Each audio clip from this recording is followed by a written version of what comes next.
let's get started here. Hi, everyone. Welcome to our MPO Technical Committee meeting for June. This is our first meeting without Chris. So I'm going to have Annette help me with our first item here to verify attendees for our meeting today. Chelsea, I have everybody. I have it logged already, so. Okay. And then you'll just start, you'll just keep an eye on the list and add people as they join us a little bit later if they join. Yes, I will. Okay, sounds good. All right, let's move on to the next item. So because this is a virtual meeting, we did solicit comments ahead of time, and this is the part of the meeting where we would read into the record any comments that we received, and we did not receive any comments for this meeting. Our first item today is consideration and action regarding a recommendation to the policy board regarding adoption of the fiscal year 2022-2023 Unified Planning Work Program, or UPWP. So quick reminder about the purpose of this work plan. It's our operating budget for the MPO for these two fiscal years, 22 and 23. So currently we're under the previous one for fiscal years 20 and 21. This planning or work program identifies how federal highway and transit planning funds are to be spent in these 2 years, and it uses an estimate of the federal funds that will be available in the time frame. Yeah, that's the same thing. So we're going to go through the 5 tasks just to show you what is involved in each task and the budget for those 2 years. So the first one are our typical administrative tasks. This is something we do on an ongoing basis. So it's things like supplies, our budget. It also includes our public involvement and the noticing that we have to do, for example, in the Waco trip. It includes the meeting support for meetings like this, as well as the policy board, travel and training for staff, contract management, and our Title VI evaluation. So the 2-year budget for task 1 is $248,000 approximately. Task 2 is our data management, which we actually do quite a bit of here. It includes demographic data and analysis. So for this round of the work program, that will include some work related to the census results from the 2020 census, and we expect to receive that sometime next year. It will also include saturation traffic counts and analysis. That's something we receive from TxDOT about every 5 years. So that's going to happen in this iteration of the work program. It also includes our GIS work, and a lot of that is related to our performance-based planning, evaluations, and target setting. So you see those fast-act performance targets come through every 2 years or every year, and there's a lot of work that goes into that ahead of time. So that's like the crash analysis, pavement and bridge condition, the transit asset condition and safety, and travel time reliability. And we also do keep an eye on our air quality data as well. So the 2-year cost for that is $263,000. Task 3 is our short range planning efforts. So this is where the TIP comes in, where we process any amendments to our TIP. And then because it's an iterative program, we do have to start working on yet again the next one that will be for fiscal year 23 and 26. It also includes this go around the highway functional classification review. That's something that we take a look at about every 10 years, as well as the public transportation coordination and again, air quality planning. And the 2-year cost for this is about $306,000. The second part of task 3 is the Waco transit planning task. So that's from the FTA 5307 funds. And for them, this work includes planning for grants and preparation for grants, evaluating their performance and quality, education and training, the ADA planning that they do, transit education, as well as welfare to work program. So the 2-year cost for the transit planning activities is about $313,000, and together it's about a little over $619,000. And task 4 is our long range planning. So this is our MTP, our Metropolitan Transportation Plan. Because that was recently adopted, this would include any amendments to this plan. Any amendments to our thoroughfare plan, we expect that we might have some updates once we get information from the city of Waco and their impact fee study. And also if any of our other member cities happen to update their comprehensive plan, we can add new information to the thoroughfare plan from those as well. It would also include any active transportation plan updates, which we hope to get to in this part of the work program as well. So the 2-year cost for that is about $267,000. Task 5 are special studies or consultant studies. Like we've mentioned in previous meetings to this group, because we are going to be short-staffed, we do have just one item in this task, and that's the fixed route realignment study for Waco Transit. As a reminder, the goal of this study is to provide better service and reduce travel times along the fixed routes. And there are 3 scenarios that will be looked at. One in which the BRT service is established, the bus rapid transit service. The second one where there is some kind of limited service along the locally preferred alternative, but it's not quite at the level of a BRT. And then the third scenario is no BRT or locally preferred alignment, but just how do we improve the existing fixed route system to offer better service. And this is a carryover of work that was started in this current fiscal year, but it's going to extend into fiscal year 22 by the time the study is completed. So the budget for that is $240,000, with $90,000 coming from the MPO and $150,000 coming from Waco Transit. Here is a summary of those tasks. You can see that the total UPWP budget for both years is about $1.6 million. So we were required to do a 30-day public comment period per our public participation plan. So that went from May 3rd through June 2nd, and we had 2 public informational meetings that we did virtually on May 10th. And in addition to holding those meetings at those times, we did record the presentation, and that has been available on our website for the duration of the comment period, and no formal comments were received. And the schedule is to have a public hearing and policy board adoption at the June policy board meeting. So with that, I'm happy to take any questions, or if we want to have a discussion, but there is an action in front of the technical committee today to put a recommendation to the policy board.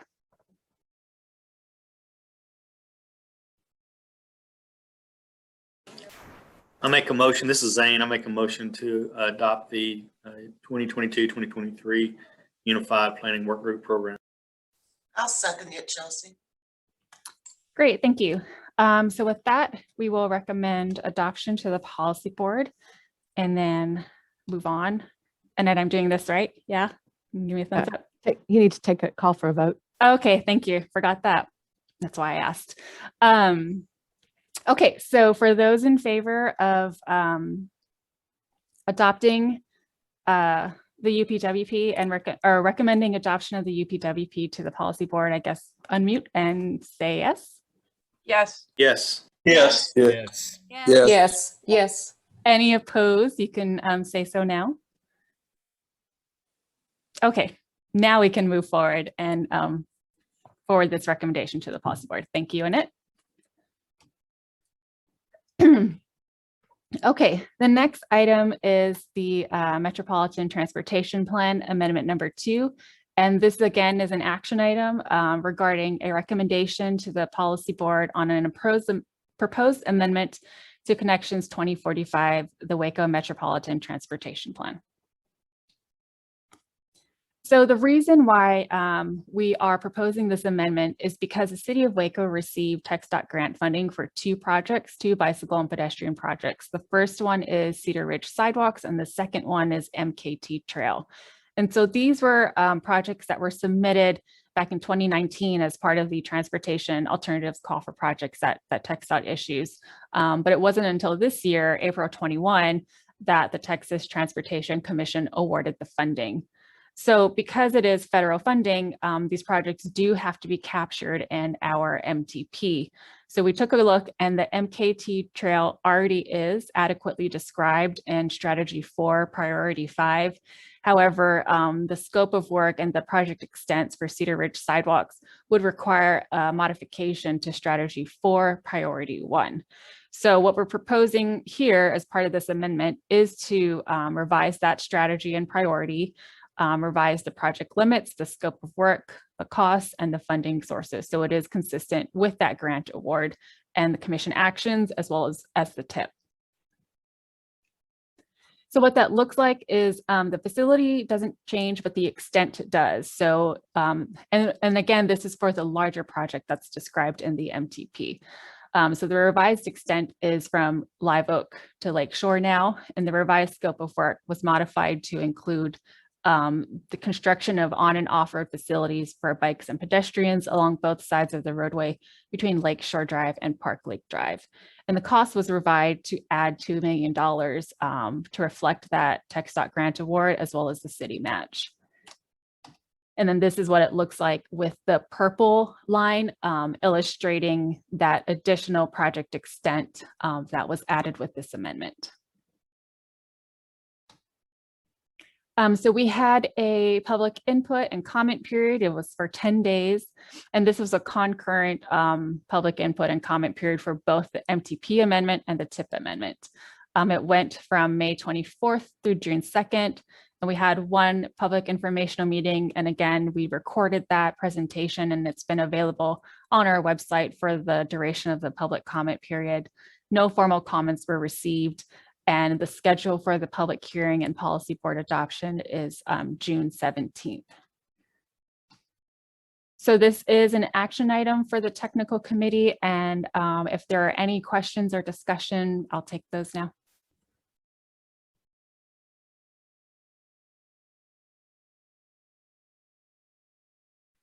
Or if anyone wants to motion. Amy makes a motion for approval for this. A second. Do you know who did that second? And then I couldn't see it on my end. Oh, it was B. Oh, hi, B. Thank you. Okay, great. So we will vote. And if those are if you're in favor, please unmute and say yes. Yes. Yes. Yes. Yes. If any of those opposed, now's the time to speak.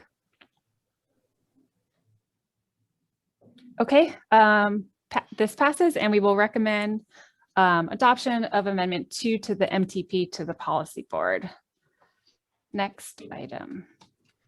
So this is our last action item for today. It is Amendment 2 for the 2021-2024 Transportation Improvement Program. So the purpose and need for this TIP amendment is the same as the MTP. It is a reaction to the City of Waco's grant funding award for the Cedar Ridge sidewalks and MKT trail projects. However, we do need to add both of the projects to the TIP because one, they have received federal funding, and it also is a way to demonstrate our local approval and support for these grant awards. So the scope and details for the MKT trail is that it's proposed for construction in fiscal year 2023. It's along the abandoned Union Pacific rail property that was purchased by the City of Waco, and it's between East Waco Drive and Golston Road. The scope is to construct 12 feet of reinforced concrete shared use trail for bicycles and pedestrians, and has a cost of about $2.8 million. 2.3 of those coming from the federal funds or project award, and 577,000 for the city's match. For the Cedar Ridge sidewalks project, this is proposed for construction in 2024. It's along North 19th Street between Lakeshore Drive and Park Lake Drive. And it's to construct on and off-road facilities for pedestrians and bicycles along both sides of the roadway. And the project cost for construction is $2 million, with 1.6 coming from the federal funds, our grant award, and about 416,000 of city match. And here's a map of where those two projects are located. So this is the same public input and comment schedule that you saw for the MTP, with the 10-day public comment period ending yesterday on June 2nd, and the one public informational meeting on May 25th. And again, no formal comments were received. And this will go before the policy board for a public hearing and policy board adoption on June 17th. So with that, questions or discussion or a motion? This time I'll make a motion.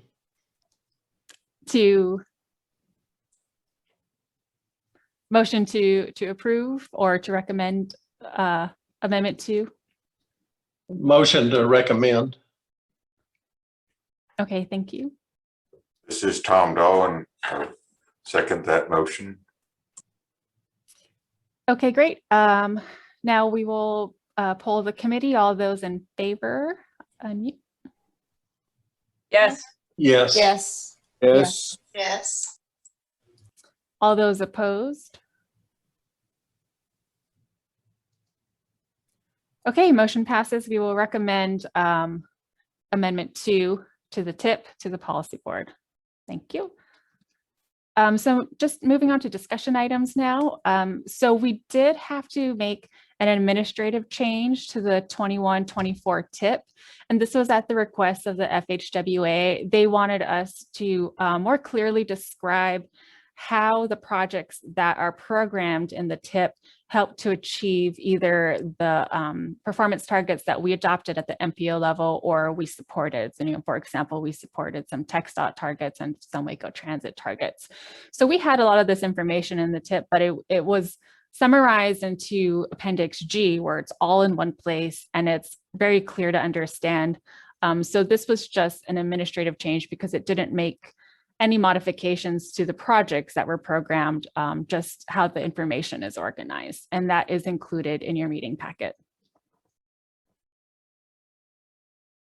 Oh, it also includes the regional performance targets that were updated after the tip was initially adopted. So it brings us up to date as of May of this year. So with that, I believe we're ready for the TxDOT construction update. And I need to stop sharing. All right, can you hear me, Chelsea? Yeah.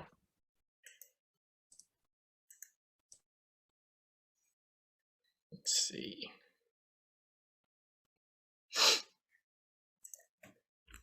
All right, can you see that? Yes.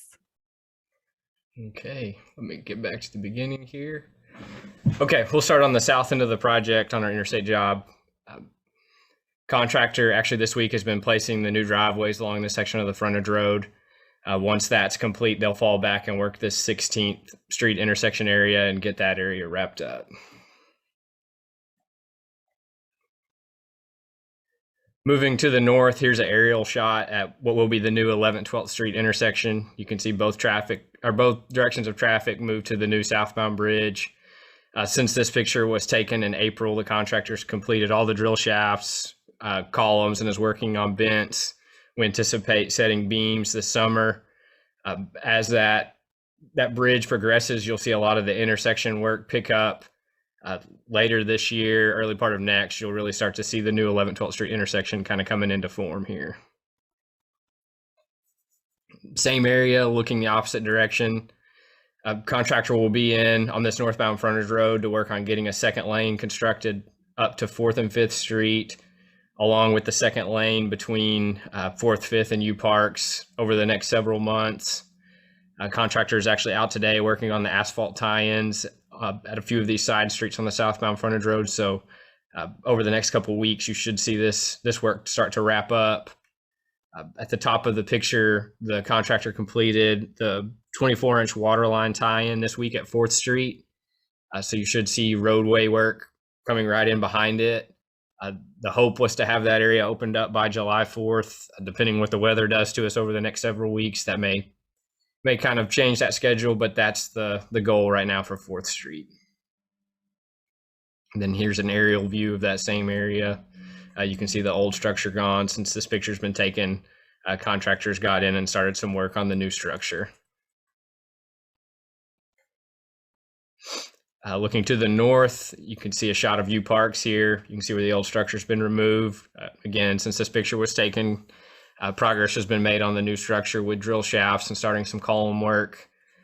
Here on the left-hand side of the page around 2nd Street, there's another 24-inch water line tie-in that's currently scheduled for next week. Hope to have that wrapped up by the end of the week and then start roadway work right behind it. And here's a shot of the Brazos River. Again, since this picture was taken, all of these beams are removed. Right now, water is obviously up pretty good on us, so have to wait for that to subside to finish up the demo there. But things are progressing well. Again, moving up to the MLK intersection, a shot of the old structure removed. Contractor again has made good progress with the new structure here. It's another one that you'll see really get near completion later this summer into the fall of this year. Moving to the north, this northbound frontage road has since been reopened to traffic since this picture was taken. Again, both directions are travel pushed over to the southbound main lanes. We anticipate this summer getting in here and removing the old structure over the railroad tracks and getting started on the new northbound bridge at this location. Here's a shot between Forest and 77. Again, this overpass was reopened along with the turnaround and this section of frontage road since this picture was taken in April.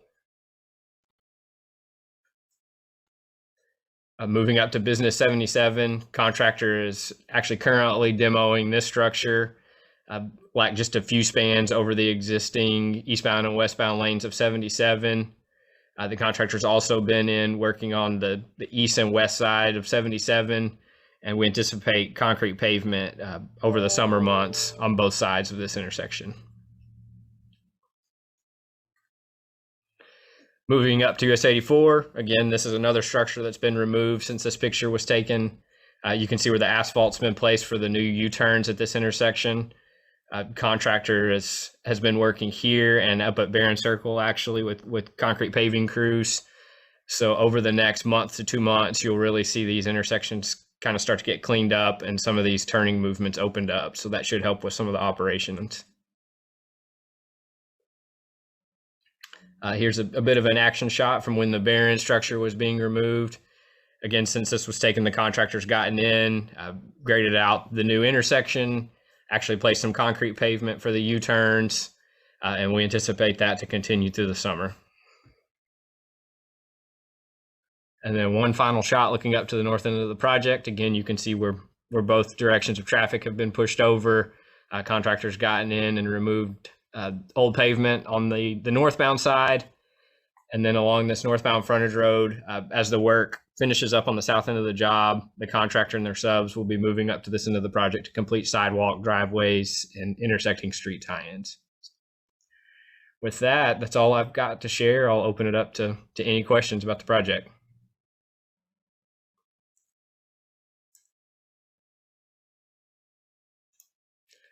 All right, well, I'll pass it back to you, Chelsea. Okay, thank you.